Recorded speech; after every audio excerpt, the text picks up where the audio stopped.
und unsere Gegner, sie schreien es heute raus, Deutschland soll untergehen und Deutschland kann ihnen nur eine Antwort geben. Deutschland wird siegen und Deutschland wird etwas siegen。各位观众，现在您即将收看的是20世纪最禁忌的真人实录，从奥地利乡下的近亲产物变成屠杀600万人的魔王。下面我们将撕开历史课本不敢写的有关阿道夫·希特勒的一些真相。他自诩是天选之子，私下却是个药罐子，每天注射82种药物。他鼓吹纯种血统，家族却深陷多代乱伦疑云。他打造了钢铁领袖形象，实际上呢，却有着极其严重的恋母情节。更惊人的是，这个下令屠杀犹太人的恶魔 DNA 里居然竟藏着某种犹太基因序列。1936年，当希特勒的御用摄影师牵线介绍那位神医莫雷尔的时候呢，没有人能料到这场相遇将让德国元首沦为一个重度瘾君子。1889年4月的那个雨夜，在奥地利酿酒厂阁楼里，经历3次丧子的克拉拉溺爱着她奇迹存活的幼子。她绝对想不到，这个哺乳到4岁的男孩40年后会用毒气室残害数百万的生灵。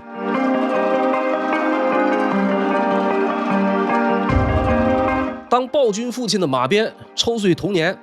当16岁的希特勒在桥下偷画犹太少女，当23岁的侄女用他的配枪自尽，这些破碎的灵魂碎片如何拼凑出史上最恐怖的杀人蓝图？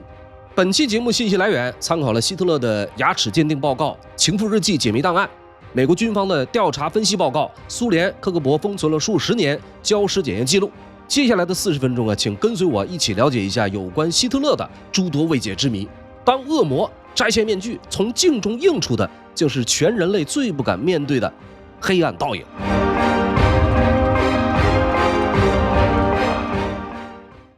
说阿道夫·希特勒打心底里觉得自己就是天选之子，他相信自己拥有超乎常人的特质，台面上宣称自己一生从没生过病，但关起门来实际上是一个疑神疑鬼的病秧子。他的身上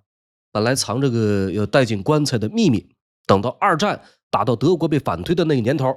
这货终于装不下去了，口水滴滴答答的流着，2只手抖得好像筛糠。到这个时候，外界也总算察觉到了他的帕金森症早就已经严重恶化，毒品混着乱七八糟的药丸，天天嗑，脑袋都被嗑坏了。希特勒呢，就这样慢慢变成了一个整天胡言乱语的病态者，一个行尸走肉。这就是在洗脑宣传的背后，这个被全世界唾弃的大魔头的真面目。人们印象中的希特勒长什么样呢？鸡胸驼背配2根竹竿腿，窄小的肩膀挂着松松垮垮的肌肉，满嘴黄褐色的烂牙，明明是吸毒成瘾，略带些许的精神错乱。可是他偏偏要自夸，说自己是德国数十年以来最强硬的人物，说自己手握史上最大的权力。纳粹德国宣传部更是卯足了劲的造神，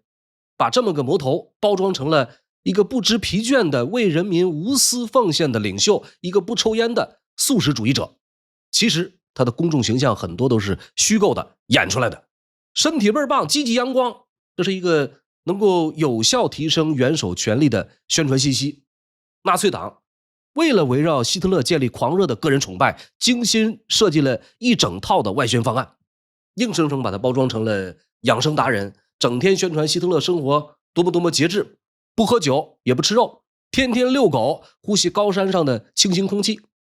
这些神话形象的背后掩藏着他严重的自恋癖和一身的毛病。说这希特勒经常皮肤瘙痒，肠胃不适，外加严重胀气。根据美国军事医疗报告，希特勒掌权期间定期服用超过82种药物。有那么一次，他的私人医生西奥多·莫雷尔提议说建立一个医疗记录，写下他的病史。那么希特勒说什么呢？说自己从来没有生过病，所以就没什么可写的。等到柏林被围城的时候，希特勒的身体已经几近被疾病掏空，大脑也被毒品麻痹。1945年4月30日，躲在地堡里的希特勒听着盟军炮声越来越近，最后一枪崩了自己。几天以后，苏联红军找到了那具烧焦的且充满疑点的尸体，一种说法啊，经过法医专家以及相关证据确认，这就是希特勒的尸体。另一种说法呢，说希特勒下落不明。美国著名历史学家约翰·托兰写过一本《希特勒传：从乞丐到元首》，其中比较详细的说明了这些争议。纳粹德国党卫队集团领袖赫尔曼·菲格莱因的父母曾对美国一名反间谍情报人员说，他们的儿子菲格莱因派人送来一封信，说他和希特勒都在阿根廷，一切都很好。苏联的斯大林对此也有过怀疑，一直到1968年之前，很多人都认为希特勒肯定已经出逃。到1968年，一名苏联的新闻记者出版了一本书，书中呢透露了苏联人确实曾在1945年5月4日在地堡外发现了希特勒及其妻子的遗体。作为证据，这个书中呢还收录了苏联红军法医委员会的验尸报告。这份报告说，在希特勒的嘴里发现了有毒药瓶的玻璃碎片，但是头上没有子弹孔洞。时隔20多年才将这些公之于众，这份报告呢也因此让人产生怀疑。1972年，加利福尼亚大学洛杉矶分校一位牙科法医专家将希特勒尸体的假牙照片和其1943年的头部 X 光片进行比对，最终给出结论说两者完全吻合，这证明了希特勒确实已经死了。到2017年，俄罗斯当局总算允许了一组研究人员检验希特勒身体留下的残骸。随后啊，法国的研究人员透过媒体发表结论，说经过对希特勒牙齿和头骨碎片的化验，确认希特勒已经在1945年自杀身亡。他们从牙齿验出了氰化物中毒的痕迹，也证实了希特勒确实吃素。希特勒在56岁去世，死掉的时候只有5颗真牙。许多年以来啊，人们一直都在研究他的心理问题，至于他的身体状况，全靠其手下人的证词、医生的描述以及残存的那点骨头渣子来猜。除了那口烂牙，希特勒可能天生体质就虚。他的父母都是瓦尔德维尔特尔人，这个地儿呢在奥地利的农村，位于维也纳的西北部，离现在的捷克边境不远。希特勒的身世是一笔糊涂账，这个在后面会有专门的章节来讲解。有这么2个关键点一直备受争议，一个呢是说他可能是犹太人的后裔，还有一个争议呢是说希特勒是近亲产物，他的父母实际上是舅舅和外甥女儿的关系，而且整个家族已经近亲繁殖了几百年。这一点在他的母亲克拉拉身上似乎得到了印证，他的前3个孩子都在幼儿期就夭折了。所以呢，在1889年4月20日阿道夫出生的时候，全家应该是高兴且紧张的。可能也因为这层原因，这个克拉拉呀十分溺爱阿道夫，母子2人的关系异常亲密。但是少年希特勒脾气火爆又懒散，中学老师提到他就摇头，说这个学生啊是个自大任性，完全听不进人话，还要求同学都要对他绝对服从。有历史专家分析说，这家伙从小就自恋到极点，固执的像头驴，谁反对就跟谁急。他的家里还有个酒鬼老爸阿洛伊斯，在海关上班，天天喝得烂醉，回家就对老婆孩子拳打脚踢。希特勒学会了在挨打的时候咬紧牙关，有一次呢还跟他的母亲说，尽管被鞭子抽打了32下，但是他愣是一声没吭。有犯罪心理专家表示说，这种家庭组合是机能严重失衡家庭的典型。一个过分宠爱的母亲，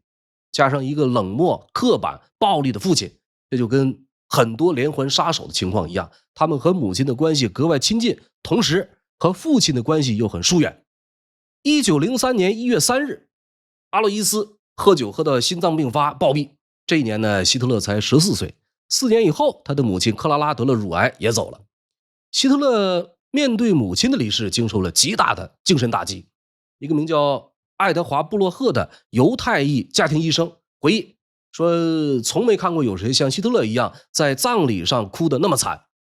爹妈去世以后，这个希特勒呢，拉着童年的死党奥古斯特·库比西克跑去了维也纳。做着艺术家美梦的他呢，被美术学院连续拒绝了2次，穷困潦倒，最后呢，只能是窝在一家男生宿舍。库比西克啊，就这样亲眼看他越来越疯，说他整天怼地，觉得全世界都对不起他，坚信自己是个怀才不遇的天才。一战开打的时候，奥匈帝国军医体检直接刷掉了希特勒，理由是他不适合战斗，这可能是他健康问题的第一个证据。人们对此是含糊其辞，或者说他自己有意遮遮掩掩，说是因为呼吸系统问题。斯坦福医学院的一位专家指出说，这完全是胡说八道。这个希特勒从来没有得过胸部疾病，奥匈军队之所以拒绝了他，唯一的可能是他们发现了先天性缺陷，这是军医们不想看到的。显而易见的呢，是后来他转投到了标准比较宽松的德国军队。希特勒喜欢当兵，同时呢，也是一个称职的士兵。没有人知道他的上级对他的确切看法，但是有证据表明他在某些方面不讨人喜欢。根据他所在部队的一名士兵回忆说，希特勒有时候会突然跳起来大声讲话，攻击犹太人和马克思主义者。他的战友们觉得他是个怪咖，还给他取了个绰号叫疯狂的阿道夫。他的好朋友恩斯特说，希特勒是性霸凌的受害者，人们在洗澡间注意到他的下体发育异常不完全。一位苏联病理学家在检查希特勒烧焦的尸体的时候表示说，有一个睾丸找不到了。有历史学家认为说这是苏联人为了政治正确在故意抹黑。后来的一份关键证据证明了苏联人在这一点上并没有说谎。在试图推翻政府失败以后，1923年希特勒被关押在兰茨贝格监狱。进入监狱要接受体检，当时的监狱医生记录了他的身体状况，有关的记录在之后失踪了几十年，直到2010年在某场拍卖会上再次出现，并立即被巴伐利亚自由州没收，被送到了慕尼黑国家社会主义历史档案馆。根据这份记录证明，希特勒确实患有生殖器先天畸形，他很健康强壮，但是呢少了右侧的睾丸，医学上正确的名称叫做隐睾症，同时还有尿道下裂，两个症状都是先天性缺陷。那么说，这种先天的生理上的缺陷能在某种程度上解释希特勒所领导的残暴政权吗？美国的一位名叫亨利·莫里的精神分析专家在二战期间参与了美国的秘密行动，以此分析希特勒的心理，并得出了一个结论，说先天生理缺陷让这个希特勒用暴力征服来掩饰自卑和不安全感。他从不穿泳衣，也不让医生检查腹部，这种身体焦虑影响了他的整个人生观。讽刺的是，希特勒的种族政策让他自认为是雅利安优等种族的一员，他们对先天性缺陷有着强烈的偏见，把犹太人、吉普赛人、同性恋看成异类。这种强烈的矛盾让希特勒需要不断的逃避，不断的撒谎。第一次世界大战索姆河战役期间，下士希特勒被炮弹炸伤了左腿，2年后又遭到英国的毒气袭击。德国战败的时候呢，正在养伤的希特勒彻底崩溃，从此也种下了复仇的执念。1921年，希特勒爬上了纳粹党老大的位置，靠着煽动演说和反犹言论快速窜起。1930年，以希特勒为首的纳粹党成为了德国第2大政党。希特勒高超的这个演讲技巧吸引了一大批观众，他被称为天生的演说家，讲到激动的地方往往手舞足蹈，表情夸张。但是私底下，美国一位女记者汤普森在1931年见到他以后呢，吐槽说他身材不佳，没什么特征，就是个典型的小个子男人。纳粹的宣传机器把希特勒拼命打造成了一个007工作狂，一个生活超级自律的素食领袖。其实真正的希特勒浑身是病，似乎没有任何治疗能够缓解希特勒的症状。直到1936年，当他遇到西奥多·莫雷尔医生以后，一切都发生了改变。也正是这个人将希特勒推上了一条毁灭的道路。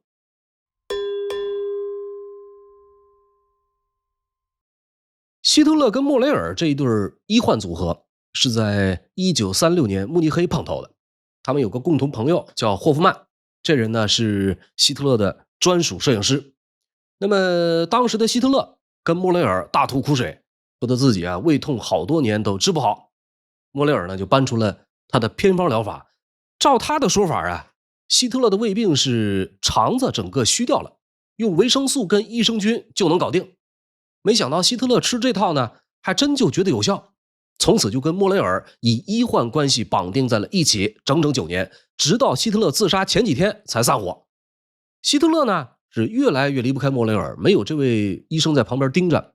他连日常的活动都不肯去。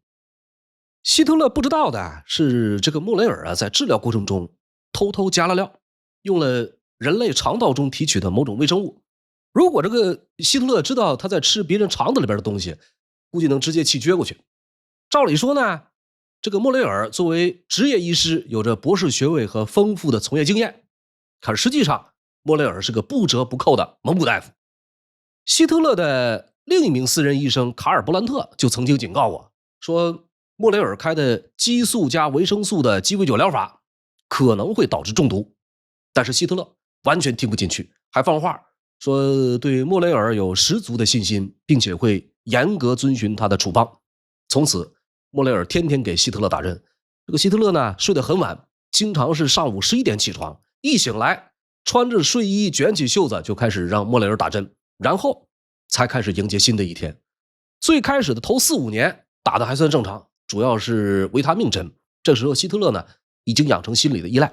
觉得有莫雷尔在身边就万事 OK。 但是希特勒身边的人都看莫雷尔不爽，比如古德里安将军直接骂他是肥猪庸医，格林给他起了个外号叫帝国注射大师。到了1943年，随着这个战场的局势越来越不利，希特勒的身体也跟着垮了，除了胃抽筋儿，还有头痛、复视、耳鸣。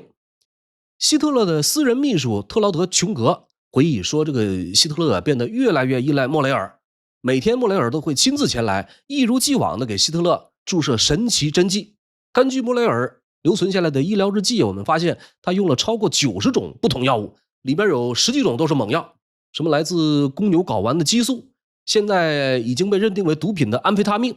而希特勒最爱的是一种叫做优可达的药物。这个优可达可以在15分钟内快速缓解疼痛，令人保持兴奋状态。这是一种具有高度成瘾性的鸦片类止痛药。这玩意儿啊，现在叫奥施康定羟睾酮，就是致使美国爆发药物滥用危机的元凶。希特勒每天注射的优可达是大剂量的羟睾酮，这比那些吸毒的人注射海洛因之类的效果要更加的强劲。这样看来也就不难理解为什么他对莫雷尔死心塌地了。希特勒的军备部长阿尔伯特·施佩尔很早就觉得不对劲儿，发现这个元首打针的频率越来越高。可是希特勒呢，就像被莫雷尔下了咒一样，对这位蒙古大夫深信不疑，并且禁止别人对他进行任何的批评。按照施佩尔的描述，这已经是一个瘾君子和毒贩的典型关系。到1943年，莫雷尔每天给希特勒注射的成瘾药物包括优可达和高级可卡因，每天要来上好几次。难以置信的是，希特勒那些决定几十万人生死的命令，全部是在嗑药嗨翻的状态下下达的。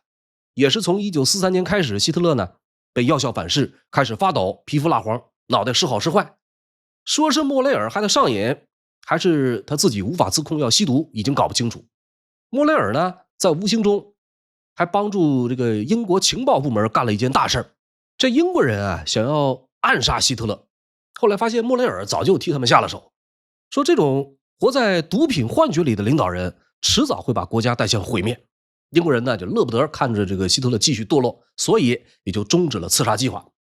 这个希特勒的左手不由自主的发抖，最初是在1941年，莫雷尔诊断呢说是压力过大，身边的人也看他这个表面还算正常。但从1942年起，古德里安这些人呢都发现希特勒突然老了很多，驼背，流口水，两只胳膊抖到停不下来。他的健康已经严重恶化，他得了一种无法治愈的神经退化疾病帕金森症。说从前是个超爱干净的人，现在吃饭呢会把食物掉在衬衫上，连坐下都要别人帮忙拉椅子。那么说得了帕金森的希特勒会不会因为病症发作影响到决策能力，并且左右战争结果呢？有学者认为说是帕金森症或者日益恶化的毒瘾影响了他的判断力，让他无法做出清醒的决定。比如在斯大林格勒战役向被围部队下达固守待援不准投降的命令，比如在1944年没能保住诺曼底，也没有考虑在东线战术性撤退，最终导致了数百万士兵的丧命。到1945年的春天，苏联红军快打到柏林的时候呢，头发花白的希特勒搬进了元首地堡。他坚持让这个莫雷尔和他一起去。在地堡生活了几个月以后，情况发生了变化。英国人轰炸了负责生产优可达的制药厂，希特勒渴望的那个毒品越来越难搞。莫雷尔的2个助手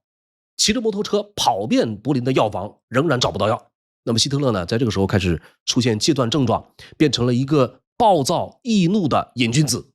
临死的前几天，希特勒解雇了莫雷尔，他把莫雷尔赶出地堡，并且说：“滚出地堡，我不想再看到你，你把我变成了毒虫。”4月20日，莫雷尔搭乘最后一班飞机逃离了柏林。这时候的希特勒已经彻底崩溃，在地堡里见人就骂，甚至用镊子捏自己的皮肤。4月28日希特勒跟艾娃在地堡结了婚。不到2天呢，艾娃吞下氰化物自杀。希特勒为了确保死透，先吞下毒药，然后再对太阳穴开枪。这个疯子就这样驾鹤西游。80年后的今天我们可能永远没办法从真正意义上理解这个人的邪恶。但是希特勒的存在却证明了一件事，就是说这个恶魔确实存在于人世间。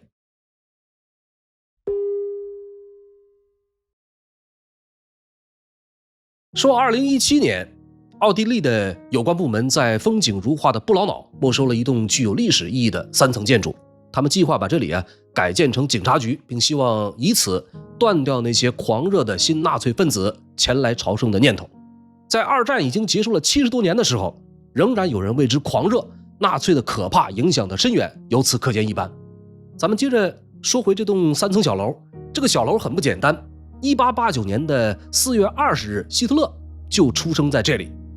究竟是什么样的环境能够孵化出这样一个魔头？阿道夫·希特勒到底是后天培养的产物，还是天生坏种呢？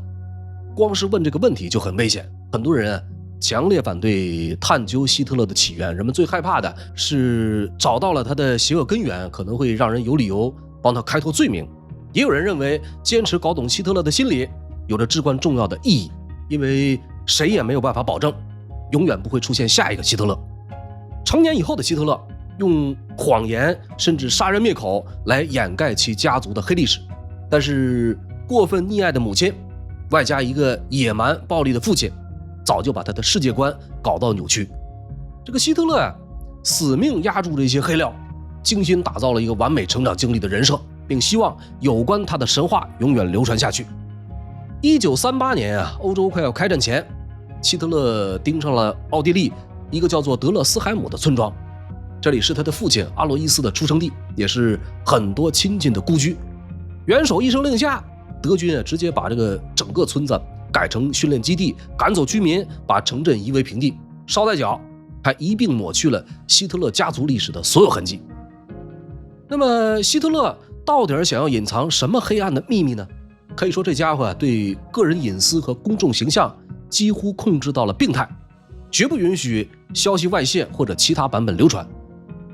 时至今日通过留存的档案、第一手资料和战时报告，仍然能够解析有关希特勒肮脏个人历史的一些蛛丝马迹。但是就像他整个人的人生写照一样，真相永远跟谎言缠绕在一起，想要抽丝剥茧并不容易。有这么样一条信息是在当年就被曝光出来，说希特勒的家族来自奥地利，被称为瓦尔德维尔特尔的地区。就在希特勒就任总理以后，有一名记者专程来到希特勒的老家，并且写了一篇关于德国新领导人的文章。在这篇文章中，这名记者写道，说在瓦尔德维尔特尔，近亲繁殖的情况极为普遍，全村都在近亲通婚，大家不是堂兄妹就是表姐弟，希特勒一家也同样如此。那么说希特勒是近亲繁育出的后代，这个到底是怎么回事？咱们得往上捋一捋。希特勒的母亲克拉拉和父亲阿洛伊斯有着非常近的血缘，按照咱们这边的理解呢，俩人是还没出五服的亲属关系，以至于连天主教主教都看不下去，要结婚必须找教皇申请特许。按照纳粹的官方说法，阿洛伊斯的爸爸和克拉拉的叔祖父是同一个人。即便在两个人婚后，48岁的阿洛伊斯称呼24岁的克拉拉为外甥女儿，克拉拉呢则称其为舅舅。实际的情况是，至少目前已经没办法知道这俩人的确切关系，因为就连阿洛伊斯自己也不知道亲生父亲到底是谁。这又究竟是怎么回事呢？这个事儿还得往上倒。说阿洛伊斯的母亲，也就是希特勒的奶奶，叫做玛利亚·希克格鲁伯。玛利亚在1837年生下了阿洛伊斯，但是因为是未婚生子，所以孩子出生以后，出生记录上父亲一栏是空白的。那么阿洛伊斯5岁的时候，玛利亚嫁给了约翰·乔治·希德勒。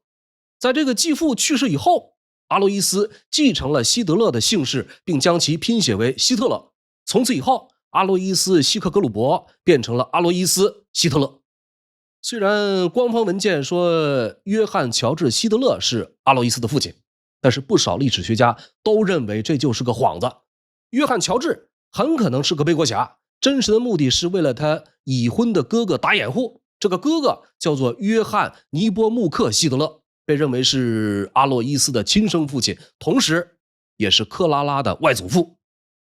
如果这一说法成立的话，那么希特勒的父母阿洛伊斯和克拉拉根本上就是舅舅和外甥女儿的关系。但是这仅仅是这一谜团中的一个说法。还有一个说法是说，这个阿洛伊斯的母亲玛利亚在生产以后，她所在的雇主给她提供了抚养费。这家雇主是犹太人，阿洛伊斯的生身父亲就是这家雇主19岁的儿子。如果这一说法是真实的，那么也就意味着阿道夫·希特勒有着1/4的犹太血统。这简直是一个天大的笑话，一个犹太后裔迫害了数以百万计的犹太人，这是不是他拼命想消灭的黑历史呢？希特勒到底有没有犹太血统，一直以来都存在极大的争议。以伊恩·克肖为首的历史学家们大多否定了这一说法。2010年，有记者跟历史学家联手采集了希特勒在世亲属的 DNA， 想要终结这个爆点理论。通过检测发现，希特勒带有 E1b1b 基因，这一基因序列在德系犹太人和西班牙系犹太人中很是常见。尽管仍然不能直接证明希特勒的祖父是犹太人，但是足以说明希特勒本人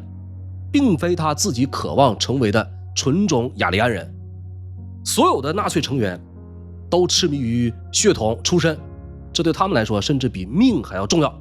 执掌这么样一个执着于血统纯度的政权，必然要以此为出发点。当这个实际情况和他所树立的形象背道而驰，希特勒选择了不择手段的掩盖事实。咱们接着说回希特勒的父亲，奥地利乡下炮王阿洛伊斯。这个家伙一共结了3次婚，搞出至少9个小孩，其中4个是私生子。第一任老婆是个有钱的寡妇，靠着这桩婚事呢翻了身，婚内出轨19岁的小厨娘，生下了长子小阿洛伊斯。同一时间还和照顾病妻的16岁的外甥女克拉拉发生了关系。等到原配病死，马上娶了怀了孕的小厨娘，3个月以后又生下了希特勒同父异母的姐姐安吉拉。小厨娘病死以后，这个阿洛伊斯立刻就娶了外甥女克拉拉，但是近亲繁殖的代价太大了。阿洛伊斯和克拉拉一共生了6个孩子，前3个无一例外全部夭折，第4个就是希特勒。这种情况让克拉拉对幸存下来的儿子极度关注，过分溺爱，并且异常亲密，睡觉和父母同床，4岁还在喝母乳。这在19世纪晚期的奥地利是极不寻常的事情。母子之间产生了一种不那么自然的亲密关系，这也被历史学家和精神分析专家视作恋母情节的经典案例。希特勒在母亲这边获得的是窒息式的近乎病态的宠爱，在父亲那边呢则是完全相反。阿洛伊斯是一个标准的家暴狂，希特勒经常遭到父亲的毒打，甚至听到声音就会发抖。他的同父异母的哥哥小阿洛伊斯·希特勒后来揭露了家里发生的黑暗真相，他的家人一直生活在阿洛伊斯不时暴怒的威胁之下，他会把孩子们打到不省人事，有时候还会迁怒到克拉拉。说这个阿洛伊斯呼唤儿子的时候不会叫他的名字，而是把2根手指放在嘴里，像叫狗一样对着儿子吹口哨。希特勒后来跟他的秘书说过，说他从来没有爱过自己的老爸，因为他超级暴躁又爱打人。那么问题来了，也给大家留一个思考，说这个史上最邪恶的罪行能不能全推给悲惨的童年呢？希特勒被家暴是事实，但是以当时社会状况来看，养活孩子体罚是惯例，并不是例外。那么为什么只有他变成了后来的阿道夫·希特勒呢？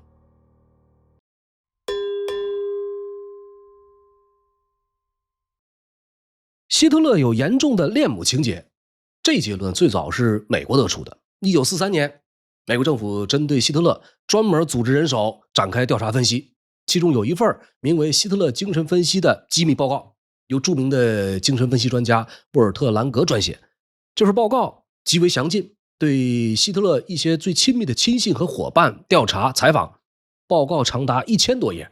沃尔特·兰格认为呢，说这个希特勒之所以会变成那样一个怪物，一切都源于他的家庭，母亲的溺爱加上父亲的鞭打，造成了他深层受虐加施虐的双重矛盾人格，同时也塑造了他扭曲的政治观点。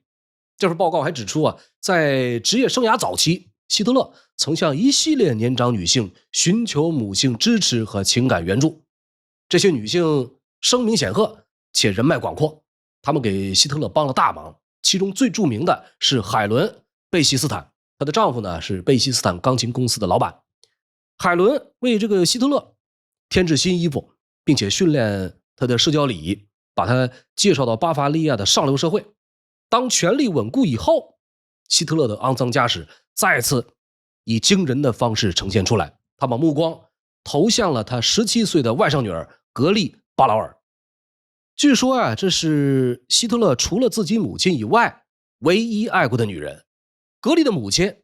是希特勒同父异母的姐姐。这段半乱伦的关系像极了一场控制狂养成游戏。格丽从小就认识希特勒，在17岁的时候呢，他来到了慕尼黑，寄宿在希特勒的家里。这个格丽啊，有一个明星梦，很想出名。但是希特勒则认为呢，他应该和自己一起住在公寓里会更安全。他收留了他，也从此迷恋上了他。这一年的希特勒已经36岁。这希特勒呢，带他到处秀恩爱，但是这引起了纳粹党内的不满。人们认为希特勒在利用党内的资金，大把撒钱讨外甥女儿欢心。希特勒的朋友恩斯特认为格丽既呆板又迂腐，但是希特勒呢却被他迷住了。他坚信这个希特勒和格丽发生了关系，一段有关舅舅外甥女儿的八卦从此就这样传开。还有传言说希特勒给格丽画过一幅裸体画，并且在信中说尽各种龌龊事儿。真相到底是什么呀？已经无从知晓。一个不争的事实是，格丽原本性格活泼可爱，后来变得越来越忧郁。希特勒一直以强迫的方式占有着他，控制着他，最后到了令人窒息的程度。在1931年，23岁的格丽用希特勒的手枪在公寓引弹自尽。格丽的意外死亡对希特勒造成了非常深远的影响，他从此得了严重的抑郁症。公寓的房间原封不动保留好多年，每年忌日都把自己关在里面发呆，一坐就是几个小时，就像他的母亲去世时候一样。接下来几年呢，希特勒拼命想盖住这段黑历史，但是污点和质疑依然存在着。那么除了格丽，希特勒的生命历程中还有没有其他女人呢？说16岁这一年啊，希特勒在临茨期间迷恋上了犹太裔音乐系女生史蒂芬妮，跟踪偷窥4年不敢搭话，看到她跟别人约会就会气到想杀人，甚至计划绑架殉情。这种得不到就毁掉的思维方式变成了他的人生主题曲。1923年啊，啤酒馆暴动失败以后，在牢房里，希特勒写出了《我的奋斗》这本邪教手册。在出狱以后，希特勒隐居在山中的居所贝希特斯加登的鹰巢。就是在这里，他第一次见到了玛利亚·赖特。这位金发美女当时在自家的服装店工作，在见到希特勒的时候，正因为母亲的离世而伤心。这一年他只有16岁。一次公园偶遇之后，两个人开始互相关注。希特勒呢还专门去服装店看过他。最后玛利亚不顾姐姐的反对，陪同希特勒去参加当地的纳粹集会。希特勒很喜欢有魅力的年轻女性，尤其是像玛利亚这种涉世未深的。在17岁生日过后，玛利亚和比他年长21岁的希特勒在他慕尼黑的公寓里第一次发生了关系，从此以后彻底沦陷。可是好景不长，玩腻了的希特勒很快就厌倦了他。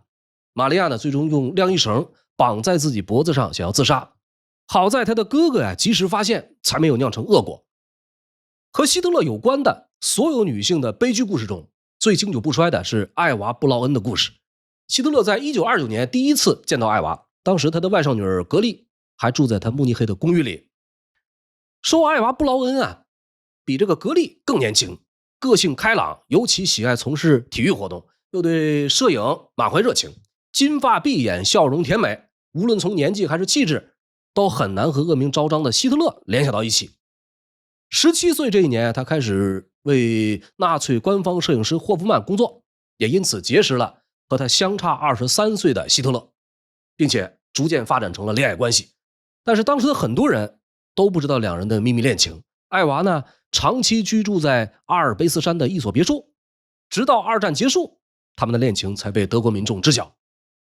23岁的时候，这个艾娃在日记中写道，说他是德国乃至世界上最伟大的男人的情妇，但是很少有人知道他的存在。同时呢，也记录了希特勒给他的精神状态带来的创伤。他说自己很痛苦，希望从来没有和他相识。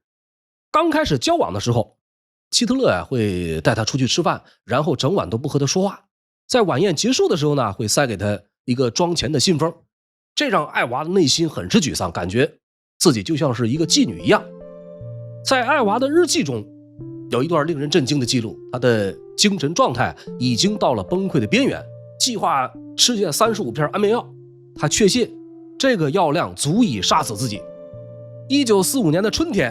艾娃·布劳恩跟随希特勒搬进了帝国总理府，元首地堡。结局将近之际，希特勒告诉所有人，他们都应该离开，包括艾娃。就在这个时候呢，艾娃走到他面前，表示自己不愿也不会离开。在战争即将结束的时候，艾娃迎来了他的人生高光时刻，他成为了德国元首的妻子。希特勒和艾娃在地堡喜结连理。36小时之后，在1945年4月30日，这对新婚夫妇坐在一张小沙发上，双双服毒殒命。艾娃成了最后一个因为希特勒而死的女人。从格丽到玛利亚再到艾娃，无一例外都曾因为希特勒的出现选择过早的结束生命。很难说清楚希特勒的浪漫和病态在迫使这些纯良女青年自杀这个事儿上究竟起到了什么作用。但是不可否认的是，希特勒的自恋和控制型人格绝对是一个关键因素。一旦被这个恶魔纠缠占领，就会注定无路可逃。好了，读历史知善恶，感谢您收看收听，这里是烽火照东南。如果喜欢，欢迎订阅我的频道并打开小铃铛。本期节目到此结束，我们下一期不见不散。